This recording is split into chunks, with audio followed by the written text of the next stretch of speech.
Hello dear students, welcome to concept point. Previous video में मैं section be discuss किया था। क्वेश्चन पेपर कोड 30/1 इसका डिस्कशन हमने सेक्शन बी का प्रीवियस वीडियो में किया था।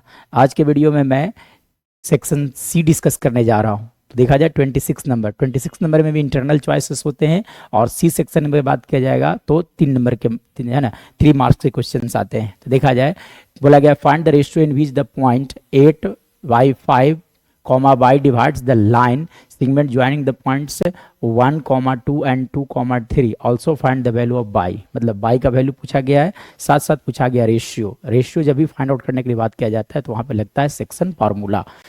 देखा जाए तो सेक्शन फार्मूला यहाँ पर लगाना पड़ेगा। मतलब मैं अगर बात करूँ तो कुछ इस तरह से है, कंडीशन जो है कुछ इस तरह से है कि आप सपोज कर लो कि ये लाइन ए बी है, ठीक है, और इस लाइन ए बी की अगर बात किया जाएगा तो पॉइंट ए का कोऑर्डिनेट दिया गया 1, 2 और ये पॉइंट बी है 2, 3 दिया गया है। यहाँ पर कोई पॉइंट अगर मैं बात करूँ तो यहाँ पे कोई पॉइंट पी है और यहाँ रेश दिया गया है इसका 8, 5, बाई लिखा गया है, 8/5, बाई लिखा गया है। तब आपसे पूछा गया था कि व्हाट इज द रेशियो, तो सबसे पहले रेशियो पूछा गया है। तो जब भी रेशियो की बात होता है तो let the ratio be k/1, let the required ratio be k/1। हमने क्या सपोज कर लिया कि रेशियो कितना होगा k/1। चलो आप देखो ये k हो गया, ये कितना हो गया 1। चलो अब देखो यहाँ से अगर मैं बात करूँ सेक्शन फॉर्मूला लगाने के लिए तो लिखा जाता है x इक्वल टू इस k को मल्टीप्लाई करो दूर वाला k के साथ, ठीक है, यानी कि इस जो k आप देख रहे हो इससे मल्टीप्लाई करोगे यहाँ से, और यहाँ 1 जो देख रहे हो इससे मल्टीप्लाई करोगे आप यहाँ से, ठीक है, दूर से मल्टीप्लाई किया जाता है। मतलब x इक्वल टू आप लिख सकते हो k into 2 that is equal to 2k, और 1 इंटू यहाँ से 1 into 1 that is 1 divided by दोनों रेशियो का सम k/1, ठीक है। In the same way y coordinate लिखोगे आप, तो बाई कोऑर्डिनेट क्या लिखे जा सकते हैं, बाई कोऑर्डिनेट k से मल्टीप्लाई करोगे यहाँ से यानी कि लिख सकते हो आप 3k, और यहाँ 1 को मल्टीप्लाई करोगे 2 के साथ तो 2 डिवाइडेड बाई लिखे जा सकते हैं आपका k+1। नाउ अब इसके बाद देखा जाए तो x का वैल्यू एक्चुअली में क्या दिया गया था 8/5 लिखा गया है। मतलब आप लिख सकते हो 8/5 इक्वल टू लिखे जा सकते हैं, लिख सकते हो आप 2k+1 डिवाइडेड बाई लिखे जा सकते हैं आपका k+1। नाउ अब इसके बाद देखा जाए, इसके बाद आपको क्या करना होगा कि यहाँ से सबसे पहले बात तो k का वैल्यू फाइंड आउट करना होगा। तो आप क्या करो क्रॉस मल्टीप्लाई जब करोगे तो लिखे जा सकते हैं 8k+8 इक्वल टू 5 से मल्टीप्लाई करने पर 10k प्लस लिखे जा सकते हैं 5। नाउ अब देखो इसके बाद क्या करना होगा कि 8k minus 10k equal to लिख सकते हो 5-8, मतलब ओवरऑल -2k इक्वल टू लिखे जा सकते हैं -3, 2k इक्वल टू -3, मतलब k का जो वैल्यू होगा that will B 3/2। Hence the ratio will be k/1। मतलब रेशियो पूछा गया था, hence the required ratio, hence the required ratio is 3:2, ठीक है। तो रेशियो आ गया। उसके बाद पूछा गया था बाई का वैल्यू, मतलब ये, ठीक है। तो बाई का वैल्यू मतलब क्या करोगे आप k का वैल्यू 3/2 रख दो, मतलब बाई इक्वल टू लिखे जा सकते हैं यहाँ से k का वैल्यू रख दो आप, तो बाई इक्वल टू रखोगे तो यहाँ से लिख सकते हैं 3 इंटू लिख दो आप 3/2 + 2 डिवाइडेड बाई लिखे जा सकते हैं यहाँ से 3/2 + 1। मतलब यहाँ से बाई का वैल्यू कितना आ गया आप कैलकुलेट करो तो बाई इज इक्वल टू, चलिए अब इसके बाद देखिए 2l से 3 से मल्टीप्लाई और 2l से ले लो आप, तब आप लिख सकते हैं यहाँ से लिखा जा सकता है 9 + 4/2 डिवाइडेड बाई यहाँ से लिख सकते हो आप 3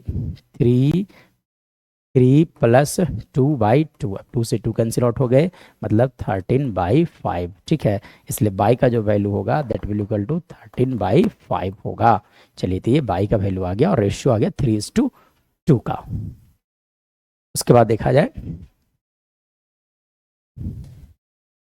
देखो 28 नंबर क्या दिया गया था, प्रूफ करने के लिए दिया गया है, proof that tan θ/1 - cot θ plus cot θ/1 - tan θ equal to 1 + sec θ plus cosec θ लिखा गया था, ठीक है। तो इसे आप कैसे प्रूफ करोगे, तो देखो एक्चुअली में लिखा गया था, ये जो क्वेश्चन है वो इंपॉर्टेंट होता है, इस तरह के क्वेश्चन आने का एग्जाम में चांस बहुत ज़्यादा है, ठीक है। तो देखिए एक्चुअली में क्या लिखा गया है, tan θ divided by 1 - cot θ plus लिखा गया था cot theta divided by 1 minus tan theta. चलो अब देखो, तो अब आप क्या करो, यहाँ से साइन के टर्म में लेकर चला जाए, तो टेन को आप लिख सकते हो sine theta by cos theta divided by cot, cot को आप लिख सकते हो 1 माइनस कॉस वाई लिखे जा सकते हैं यहाँ से sine, plus cot, cot theta को आप लिख सकते हो cos theta by sine theta लिखा जा सकता है डिवाइडेड बाई 1 माइनस आप यहाँ से लिख सकते हो sine theta by cos theta. अब इसके बाद देखा जाए, तब आप क्या करोगे, साइन थीटा यहाँ से एलसीएम लिया जाए, तो जब एलसीएम लोगे तो एलसीएम लेने के बाद यहाँ से लिखा जा सकता है sine theta by cos theta as it is divided by, यहाँ से आप लिख सकते हो sine theta minus cos theta divided by, आप लिख सकते हो यहाँ से साइन थीटा, प्लस यहाँ से लिखा जा सकता है cos theta by sine theta divided by, आप लिख सकते हो यहाँ से cos theta minus sine theta. ठीक है, तो यहाँ से आप लिख सकते हो, यहाँ से लिखा जा सकता है cos theta minus sine theta by, लिख सकते हो आप यहाँ से कॉस थीटा। अब इसके बाद देखा जाए, तो अब देखो अब क्या करना होगा, रेसिप्रोकल किया जाए, इस टर्म को रेसिप्रोकल करोगे, तो रेसिप्रोकल करने पर sine into sine that is equal to sine square of theta divided by, आप लिख सकते हो cos theta into sine theta minus cos theta, plus यहाँ से भी रेसिप्रोकल करोगे तो लिखे जा सकते हैं कॉस स्क्वायर डिवाइडेड बाई, लिखा जा सकता है यहाँ से साइन थीटा इंटू लिख सकते हो आप यहाँ से cos theta minus sine theta. चलो अब देखो, ये दोनों टर्म्स को अगर देखोगे, ये दोनों टर्म्स को देखा है sine theta minus cos theta और cos theta minus sine theta लिखा हुआ है, दोनों एक जैसा होना चाहिए था एक्चुअली में। ठीक है, तब आप क्या करोगे, यहाँ से -1 कॉमन लिया जाए। ठीक है, यानी कि -1 कॉमन लिया जाए, -1 जब कॉमन लोगे तो यहाँ से लिखे जा सकते हैं sign square theta divided by cos theta into लिखा गया है sine theta minus cos theta, plus चलो आप यहाँ से लिख सकते हो cos square of theta divided by, लिखे जा सकते हैं साइन थीटा इंटू, चलो आप -1 कॉमन लोगे तो यहाँ से लिखा जाएगा, यहाँ आ जाएगा आपका माइनस, यहाँ माइनस लिख दो और यहाँ साइन चेंज कर जाएगा, यानी कि sine theta minus cos theta लिखा जा सकता है। अब इसके बाद देखा जाए,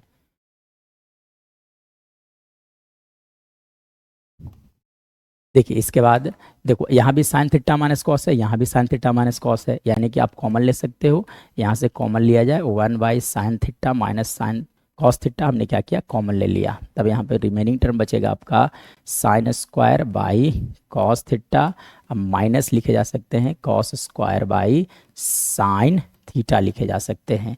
मतलब ओवरऑल अगर बात किया जाए तो इसके बाद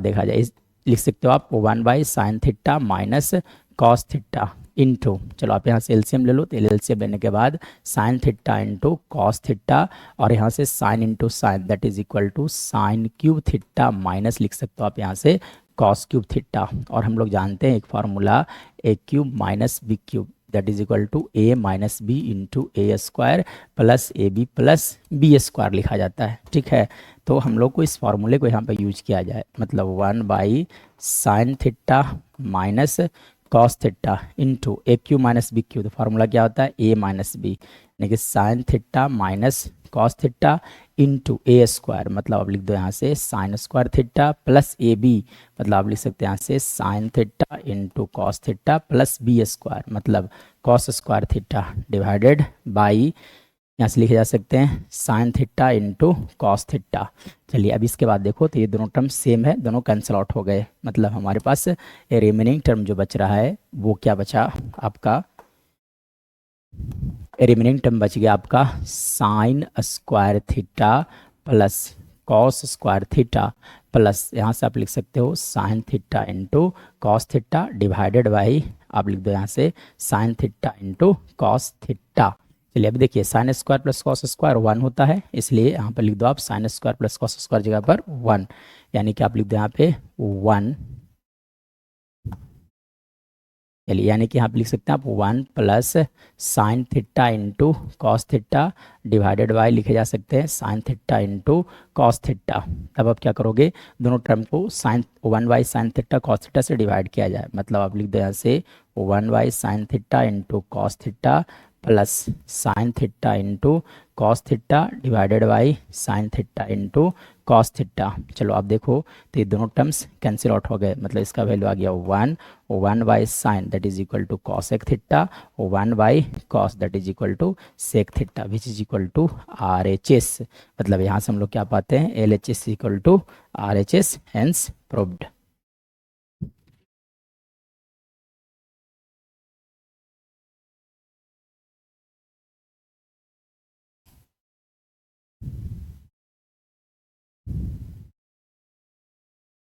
चलिए इसके बाद देखा जाए 29 नंबर। 29th क्या दिया गया है, 3 years ago Rashmi was thrice as old as Najma. ठीक है, क्या बोल रहा है कि 3 years ago Rashmi was thrice as old as Najma, 10 years later Rashmi will be twice as old as Najma. ठीक है, how old are Rashmi and Najma now, दोनों का एज अभी क्या है। ठीक है, तो देखो कैसे आप फाइंड आउट करोगे। ठीक है, तो आप सपोज कर लो लेट रश्मि's present age, let रश्मि's present age भी x ईयर आप सपोज कर लो। ठीक है, और नजमा का प्रेजेंट एज आप सपोज कर लो, है ना, लेट नजमाज। ठीक है, Najma let Najma's present age भी how much, be y years. ठीक है, अब चलो देखो तो 3 years अगो, अगर मैं बात करूं 3 years अगो, 3 years अगो रश्मि का एज कितना होगा, रश्मि एज। ठीक है, 3 years ago Rashmi's age that is equal to how much, लिखे जा सकते हैं x-3। ठीक है, सिमिलरली 3 years अगो नजमा का एज। ठीक है, Najma's age that will equal to how much, लिखे जा सकते हैं y-3। चलो क्या बोला गया था क्वेश्चन में, 3 years अगो रश्मि बाज, मतलब रश्मि जो है वो नजमा जितनी थी उसकी थ्राइस है, मतलब 3 times ऑफ y-3 लिखा जा सकता है। मतलब ओवरऑल अगर बात किया जाएगा तो यहाँ से इक्वेशन बन गया, यहाँ से एक इक्वेशन बनाकर लिख सकते हो, लिखा जा सकता है x-3 इजकल टू 3/-9, मतलब आप लिख सकते हो x-3 equal to -6। This is condition number 1। उसके बाद देखा जाए 10 years, उसके बाद क्या बोला 10 years लेटर, मतलब 10 साल के बाद, तो 10 years लेटर, 10 years लेटर, है ना, दियर एजेस विल बी, आप कर लो डायरेक्ट लिख दो दियर एजेस। ठीक है, later their ages will be. ठीक है, तो कितने हो जाएंगे, तो देखो मैं बात करूं तो रश्मि का एज हो जाएगा x, है ना, 10 years मतलब x+10, और नजमा का एज हो जाएगा y+10। ठीक है, तो Rashmi 10 years later Rashmi will be twice as old as Najma, मतलब रश्मि जो है वो नजमा जितनी की थी उसकी दुगनी हो जाएगी, यानी कि y+10 लिखा जा सकता है। मतलब ओवरऑल यहाँ से भी एक इक्वेशन बनाया जा सकता है और लिखा जा सकता है x+10 इजकल टू लिख सकते हो आप 2y+20, मतलब आप लिख सकते हैं यहाँ से x-2y इजकल टू लिखे जा सकते हैं 10। This is condition number 2। ठीक है, अब देखो दोनों का प्रेजेंट एज के लिए मतलब x और y का वैल्यू कैलकुलेट करना होगा, उसके लिए क्या करना होगा, दोनों इक्वेशन को सॉल्व करना होगा। ठीक है, तो फ्रॉम इक्वेशन 1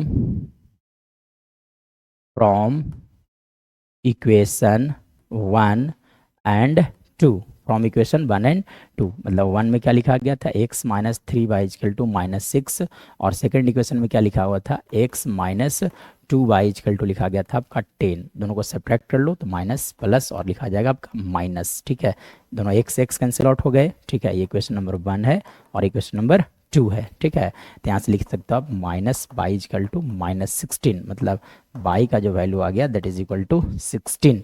ठीक है, जब y का वैल्यू 16 आ गया तब y का वैल्यू चाहे तो इक्वेशन 1 में रखो, चाहे तो आप इक्वेशन नंबर 2 में रखो, ठीक है। तब आप लिखो यहाँ से put y equal to 16 in equation number second, ठीक है। तो जब आप रखोगे यहाँ से लिखे जा सकते हैं x minus 2 into 16 that is equal to 10, मतलब आप लिख सकते हो x माइनस 32 इक्वल टू 10, मतलब x का वैल्यू आ गया 42। इसलिए कहा जा सकता है कि रश्मि का प्रेजेंटेज होगा 42। Hence hence hence their present ages are, their present ages are 42 years and कितना 42 ईयर्स एंड 16 ईयर्स, ये हमारा सही आंसर होगा। उसके बाद देखा जाए, देखिए 30 का फर्स्ट में, ठीक है। एक्चुअली में इसमें जो है वो और था ऑब्जेक्ट है ना, इंटरनल चॉइसेस है, चाहे तो 1 अटेम्प्ट करो आप, चाहे तो 2 अटेम्प्ट करो, ठीक है। तो मैं बताता हूँ कि क्वेश्चन पहले 30 का ए में देखा जाए क्या दिया गया था। बोला गया in the given figure A B is the diameter of a circle with centre O. एक गिवन फिगर है, इसमें क्या बोला गया, in the given figure A B is the diameter, A B जो है एक डायमीटर है, ठीक है। A B is a diameter of the circle with centre O, और इसका सेंटर कहाँ पर दिया गया है, ओ पर। A Q B P and P Q are tangents. आप देख सकते हो यहाँ से कि ए क्यू हो गया, ए क्यू हो गया, और कौन सा था आपका बी पी है, और कौन सा पी क्यू। और ये देखो ये तीनों के तीनों जो है इसका टेंजेंट्स दिया गया है, ठीक है। चलिए अब इस तीनों के तीनों जो है इसका टेंजेंट दिया गया है, तब प्रूव करना है tangent to the circle prove that P O Q वाला 90 डिग्री, मतलब ये जो एंगल आप देख रहे हैं ये कितना डिग्री होगा, 90 डिग्री होगा, ये प्रूफ करना है, ठीक है। तो देखो एक्चुअली में तो क्या कैसे क्या करोगे, तो सबसे पहली बात मैं अगर बात करूं तो गिवन में तो लिख सकते हो आप कि सारा का टेंजेंट वगैरह, तो मैं अगर बात करूं टू प्रूव मैं लिखता हूं, ठीक है। तो टू प्रूव क्या प्रूव करना है कि angle P O Q, angle P O Q that is equal to how much, 90 degree. चलो आप देखो इसे प्रूफ करने के लिए क्या करोगे आप, या कंस्ट्रक्शन किया जाए, ठीक है। तो देखो मैं एक्चुअली मैं क्या करता हूँ, यहाँ से इस पॉइंट के ऊपर परपेंडिकुलर ड्रॉप कर देता हूँ। ये देखो यहाँ पे ये जो लाइन जो दिख रहा है वो परपेंडिकुलर हो गया, ठीक है। यानी कि हमने क्या किया कि यहाँ पर अगर मैं नाम लिख दूँ यहाँ पे ओ एम, ठीक है। तो कंस्ट्रक्शन में हमने क्या किया कि कंस्ट्रक्शन, तो कंस्ट्रक्शन एक्चुअली में कंस्ट्रक्शन ऊपर होता है, तो कंस्ट्रक्शन मैं क्या करता हूँ कि चलो कंस्ट्रक्शन, ठीक है।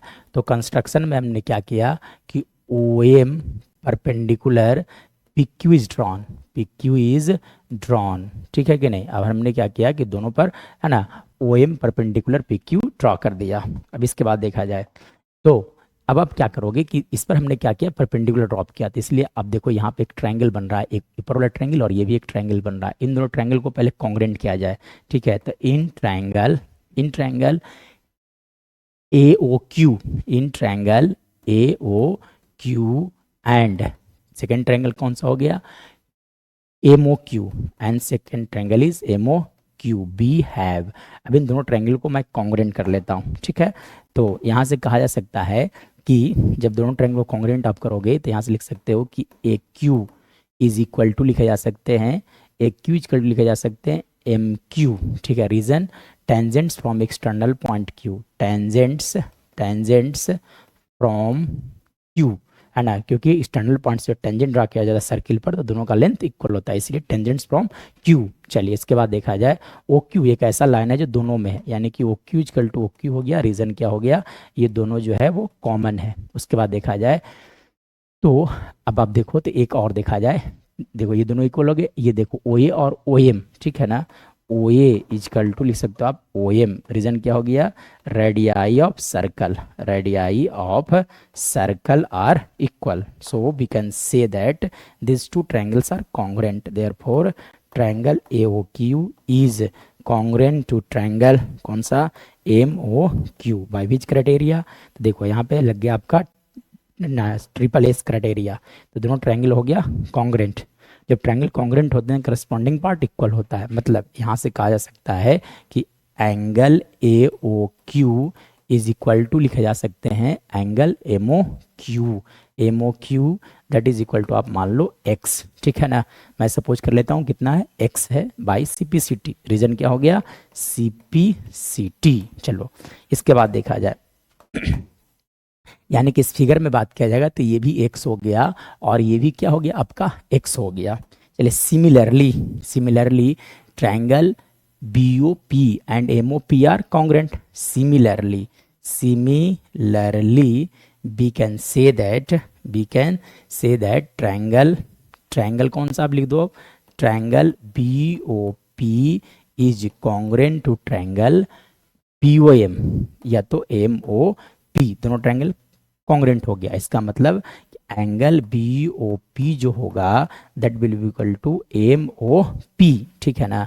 रीजन क्या, that is equal to by, फिर से रीजन हो गया आगे आपका CPCT। चलिए यानी कि अब देखो तो ये अगर मैं बात करूं इस फिगर में तो हमने क्या किया कि ऊपर वाला एंगल इसे एक्स सपोज कर लिया तो ये भी एक्स था और ये बाई है तो ये भी कितना आ गया बाई। और हम लोग जानते हैं लीनियर पेयर ऑफ एंगल से कि इन सारे एंगल्स का सम 180 डिग्री हुआ। क्यों, क्योंकि ये दिस इज डायमीटर।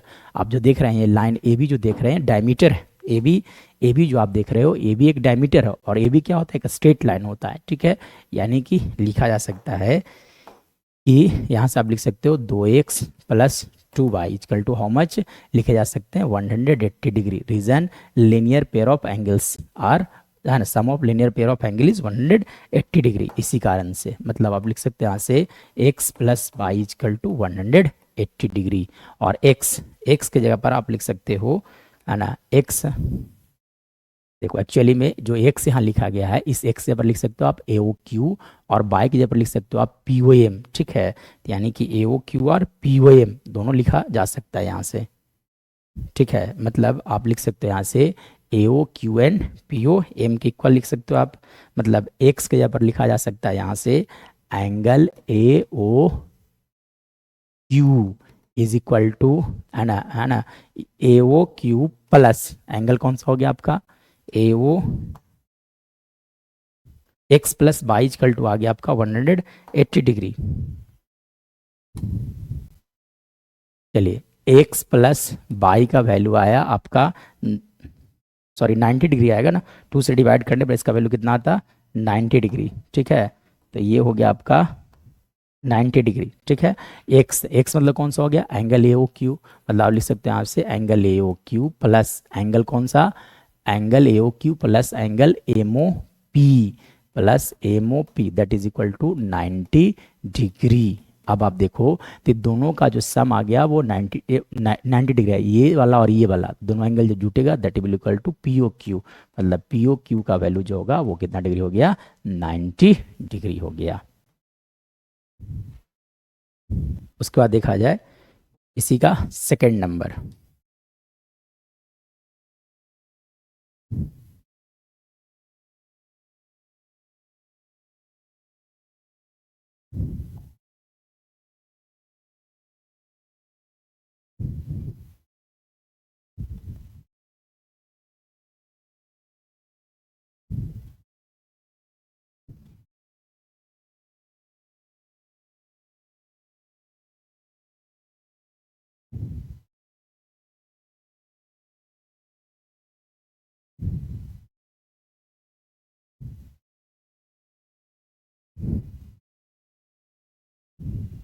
चलिए एक और में जो दिया गया था 30 का ही, और देखो बी मतलब कि ए अटेम्प्ट करिए चाहे तो वो। चलिए अब देखिए इसमें क्या दिया गया है, ठीक है। देखो क्या दिया गया है, a circle with centre O, a circle with centre O and radius 8 centimetre. मतलब इस सर्कल का जो रेडियस दिया गया दैट इज 8 सेंटीमीटर। आप लिख दो यहाँ पे कि radius of the circle that is equal to 8 centimetre. Radius कितना हो गया 8 सेंटीमीटर दिया गया है। Is inscribed a circle with centre O of radius 8 centimetre is inscribed in quadrilateral ABCD। ABCD आप देख रहे हो एक क्वाड्रिलेटरल है, इस क्वाड्रिलेटरल के अंदर में एक सर्कल है विथ सेंटर O। इसका रेडियस का लेंथ कितना दिया गया 8 centimetre. In which PQRS are the point of the contact. PQRS जो देख रहे हैं वो पॉइंट्स ऑफ कॉन्टैक्ट हो गया। If AD is perpendicular to DC, AD जो है, if AD is perpendicular to DC, ठीक है। AD जो है, AD देखो आप AD जो है, ये लाइन AD जो है वो DC का परपेंडिकुलर दिया गया है, ठीक है।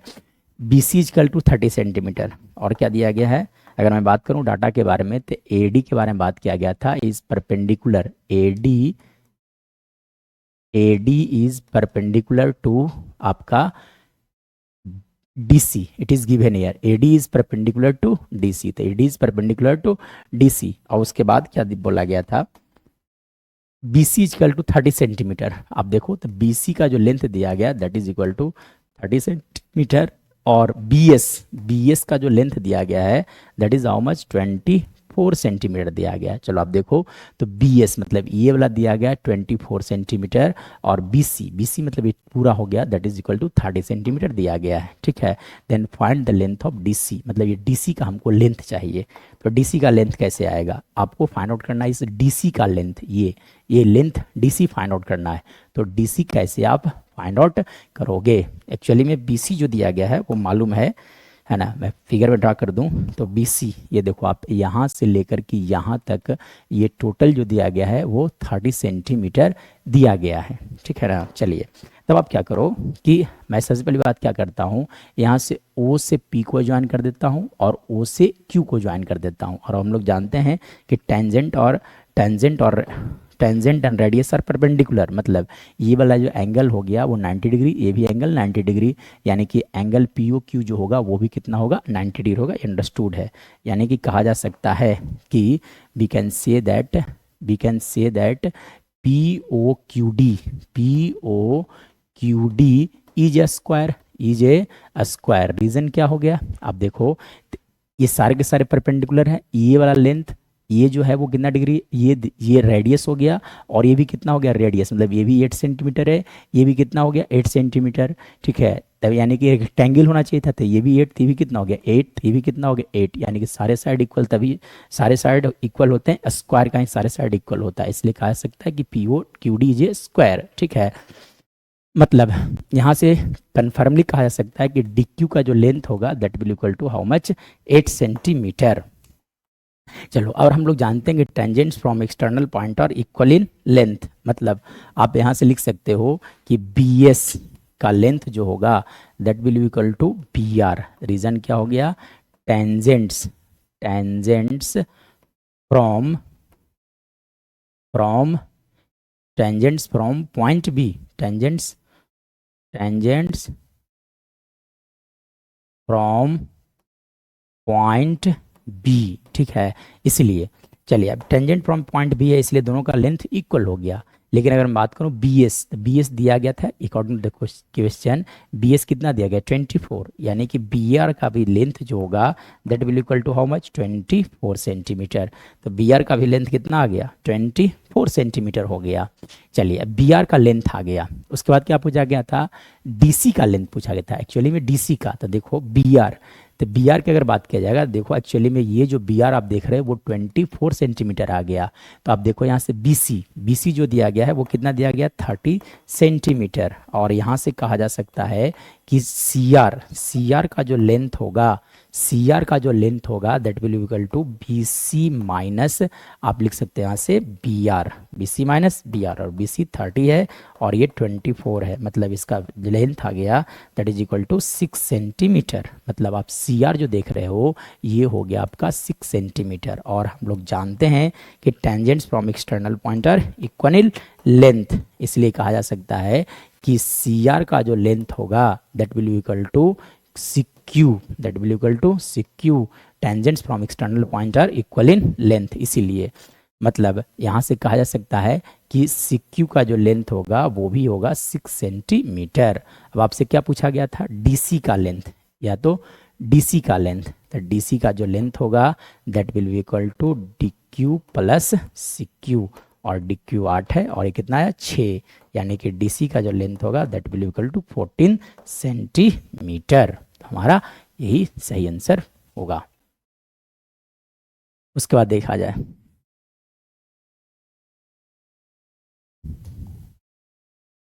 31 नंबर, क्या बोला गया, the difference between the outer and the inner radii of a hollow right circular cylinder of length 14 centimetre. मतलब एक हॉलो सिलेंडर है, ठीक है, तो आप दो सिलेंडर होगा, एक इंटरनल सिलेंडर होगा और एक एक्सटर्नल सिलेंडर होगा, देयर आर 2 सिलेंडर्स, ठीक है।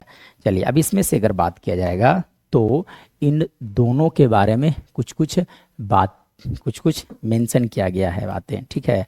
देखो ये हो गया आपका एक्सटर्नल सिलेंडर इस तरह से, ठीक है। तो आप सपोज कर लो कि इनर रेडियस आर है, है ना, स्मॉल आर। अब बाहर वाला जो रेडियस है that is equal to capital R, ठीक है। The difference between the outer and the inner radii of a hollow right circular cylinder of length 14 centimetre, यानी कि इसका जो हाइट दिया गया है that is equal to how much, 14 centimetre, यानी कि height of this cylinder is given that is equal to how much, height जो हो गया वो हो गया आपका 14 सेंटीमीटर, और डिफरेंस दिया गया है दोनों रेडियस का, मतलब है ना, capital R minus small R का वैल्यू दिया गया 1 सेंटीमीटर दिया गया है। अब आगे बढ़ा जाए, if the volume of the metal used in the making cylinder is 126 cm3, मतलब इसमें जो मेटल यूज किया गया उसका दिया गया है, मतलब मेटल देखो यहाँ पर जो मेटल जो लगा हुआ है इसका वॉल्यूम दिया गया है, ठीक है। तो ये मेटल जो यूज किया गया है उसका वॉल्यूम कैसा फाइंड आउट करोगे, तो external volume minus internal volume, ठीक है। मतलब आप लिख सकते हो pi capital R square H minus pi small R square H that is equal to how much, 176। तो find the outer and the inner radii, मतलब कैपिटल आर का वैल्यू क्या होगा और स्मॉल आर का वैल्यू क्या होगा, दोनों का वैल्यू फाइंड आउट करना है।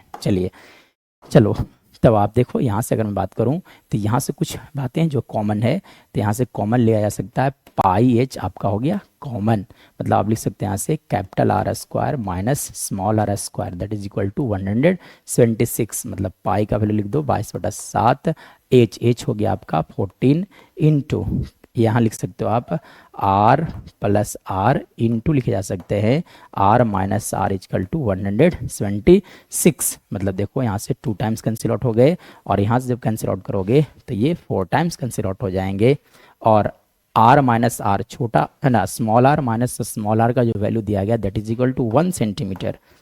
तब आप यहाँ पे लिख सकते हो R plus R into 1 that is equal to how much, 4, मतलब यहाँ से लिख सकते हो आप R plus R equal to 4 centimetre, ठीक है।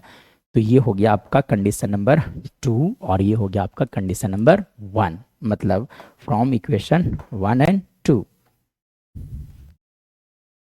तो इक्वेशन 1 में क्या आया आपका, आया आर माइनस आर का वैल्यू आया 1 और आर प्लस आर का वैल्यू आया 4, दोनों को ऐड आप करोगे, दोनों को ऐड करोगे तो स्मॉल आर से स्मॉल आर कैंसिल आउट हो गए, मतलब 2 कैपिटल आर का वैल्यू लिखे जा सकते हैं 5, यानी कैपिटल आर का वैल्यू आ गया 5/2 सेंटीमीटर। तो कैपिटल आर आ गया, तो स्मॉल आर के बारे में बात किया जाएगा तो कहा जा सकता है कि आर यानी कैपिटल आर का वैल्यू रख दो आप, तो 5/2 minus small R that is equal to 1, मतलब यहाँ से लिखा जा सकता है आर इजकल टू 5/2 माइनस 1, यानी कि लिख सकते हो आप यहाँ से 3/2, मतलब यहाँ से कहा जा सकता है कि hence outer and the inner radii of the cylinder are 5/2 and, है ना, लिख सकते हो आप यहाँ से कि hence outer and inner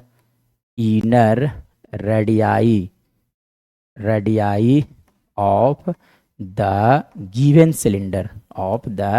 given cylinder are 5/2 and 3/2 respectively, ठीक है।